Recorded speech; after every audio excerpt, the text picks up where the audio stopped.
اب चेहरे की धोने की मिकदार आपको बतलाई गई, पेशानी के बालों से लेकर ठोड़ी के नीचे तक, एक कान की लौ से दूसरे कान की लौ तक, वअयदीकुम इलल मराफिक, और अपने हाथों को कहनियों समेत धोना। मराफिक कहनियों को कहते हैं, यहां तक धोना आपको जरूरी है, फर्ज है, या वजू के फर्ज है।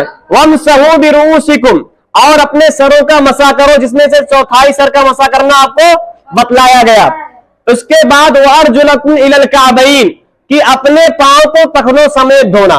ये चार चीजें कुरान करीम में लिखी हुई हैं जो वजू के फराइज हैं। अब उसकी डिफिनेशन आपको समझा दी गई कि चेहरा कहां से कहां तक धोना है, हाथ कहां से कहां तक धोना है, पांव कहां से कहां तक धोना है। इसलिए वजू में इन चीजों का होना अजहद जरूरी है।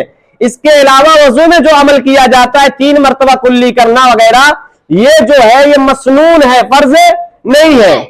ये सब क्या है? मसनून है। नाक में पानी डालना, ये सब चीजें जो है ये सब मसनून है। हाथों का खिलाल करना, ये सब फर्ज में दाखिल नहीं है। फर्ज में सिर्फ वही 4 चीजें दाखिल हैं जिसके बारे में आपको याद करवाया गया है। इसलिए वजू में 4 फराइज, इसको याद रखना जरूरी है।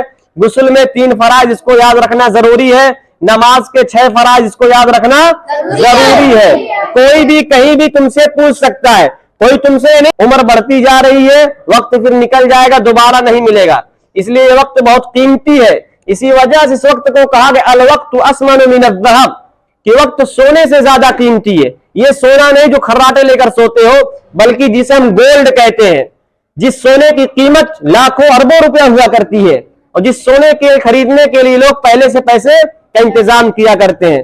इसलिए उम्मीद है कि ये बातें आपके ज़हन और दिमाग में बैठ चुकी